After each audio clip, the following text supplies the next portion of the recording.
EV-9D9 worked as a supervisor droid under Lando Calrissian at Cloud City. She had an excessively cruel personality due to her MDF motivator having malfunctions, which could be considered a motivation for her crimes. EV has tortured and destroyed many droids in her lifetime and fled Cloud City after being exposed for such horrific acts. Once EV-9D9 joined Jabba the Hutt's organization as a droid supervisor, she built grotesque droids in her lab to experience pleasure from their pain. Around the time of Jabba's death, EV-9D9 was tracked down by another droid who removed EV-9D9's limbs and unleashed her own grotesque droids against her. The other droid disabled her third eye and pain simulator to prevent her from enjoying her destruction. EV is easily a psychopathic killer in her own right, even if she did just kill other droids. General Grievous. Kaimain Hai Shilal used to be one of the Kaleesh species before he became Grievous, a warlord known for his brutal conquest.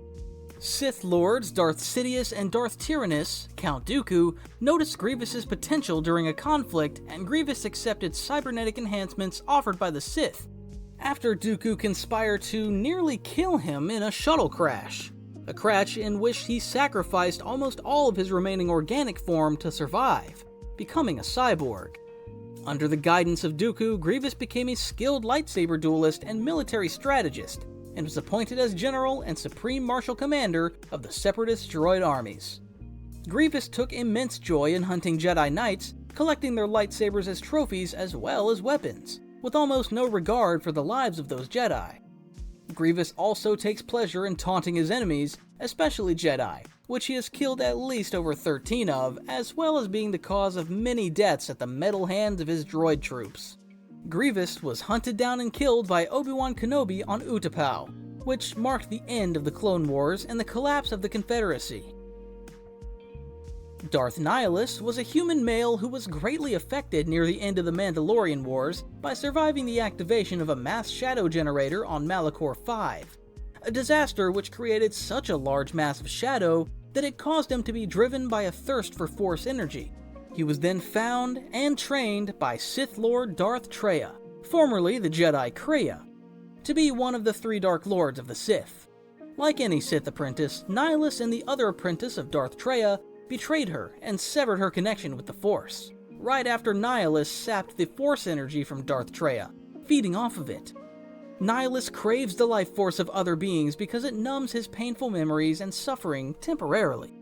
Every time he drains someone, the power of the hunger gets stronger and less patient, giving Nihilus less periods of relief and satisfaction, driving him to kill relentlessly.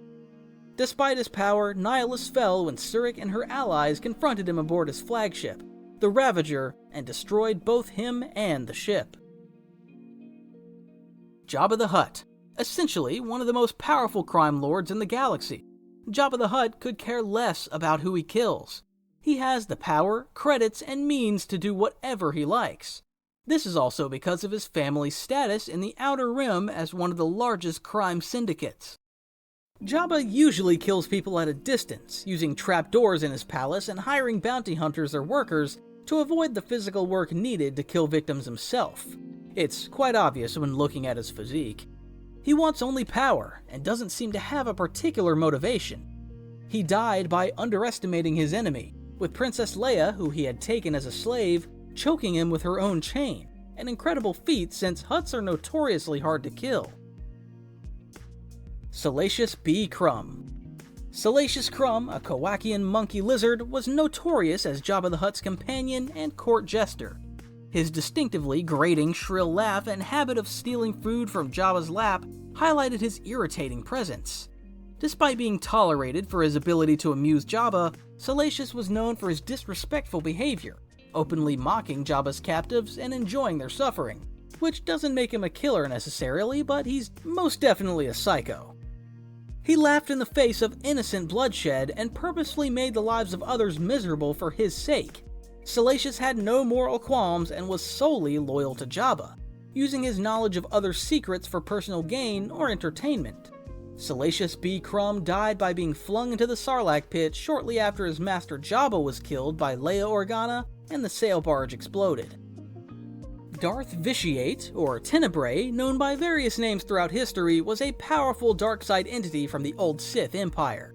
His psychotic and violent path began on Madrias, where he rose to power through his massacres and dark rituals, transforming the planet into what he named Nathema. By absorbing the life force of an entire world, Tenebrae gained immense power and extended his life indefinitely. Unlike Nihilus, who drains life force from individual people and gains short periods of satisfaction. As the Sith Emperor, he established a new Sith Empire and later discovered Zakuul, creating the Eternal Empire to achieve absolute immortality and control.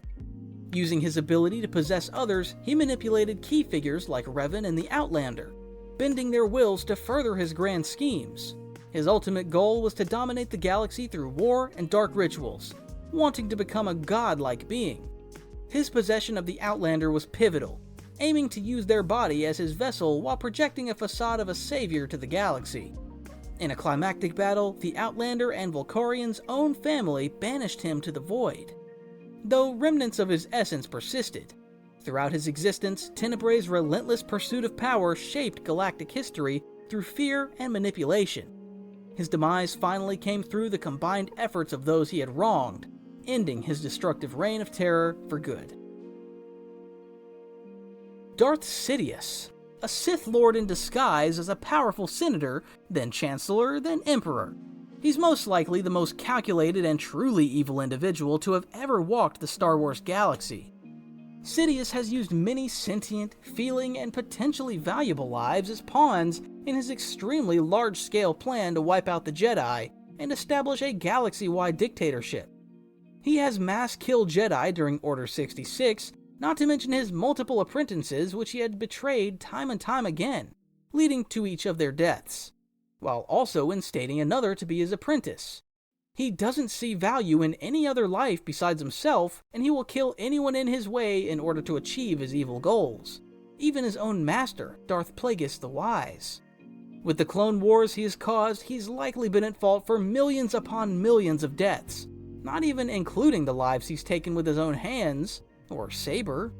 Darth Sidious ultimately died when Darth Vader, his last apprentice, overthrew him, literally. Not for his own sake, as Sith have done for centuries, but for the life of his son. Durge the Bounty Hunter. The Gendai bounty hunter, known as Durge, held such a strong resentment against the clones of Jango Fett, driven by a desire for revenge after a Mandalorian named Jang, his mentor, was brutally killed by rival Mandalorians. Durge eventually escaped his confinement and centuries of torture just as the galaxy entered the time of the Clone Wars. Durge discovered that the Republic's clone army was composed of copies of Jango Fett, who was a Mandalorian. Durge joined the Separatist cause to get vengeance for Jang's death. His hatred against the clones was expressed not just in combat. No, Durge unleashed brutal fury upon them, with a sadistic pleasure that wasn't just him fulfilling his professional duty. Not only did he brutally destroy clones, Durge's fury was also taken out on Jedi Knights, whom he pursued with equal ruthlessness. Durge's actions during the war were marked by his relentless pursuit of violence, driven not solely by financial gain, but by an enjoyment of inflicting suffering upon others. His involvement in the conflict became a testament to his unyielding thirst for revenge and his unwillingness to go to any lengths to settle old scores. Darth Momin was an ancient Sith from ages ago, and he showed his mentally unstable nature pretty early on in his life. Even before becoming a Sith, he found immense joy in creating sculptures out of his pets and later even people. His sentiment was that art should make you feel fear, the first emotion people experience at birth, showing that he really wanted to instill fear in those around him. After joining the Sith, he killed his master and then used a super weapon to wipe out a whole city. Using the Force, he froze everyone inhabiting the city at the moment of their destruction to replicate it as a humongous art piece that was meant to display the power of the dark side, having no regard for the lives he has just so brutally destroyed. Darth Momin simply wanted people to suffer. He died by getting crushed against a wall, but he most likely should have gotten a much more cruel and gruesome death.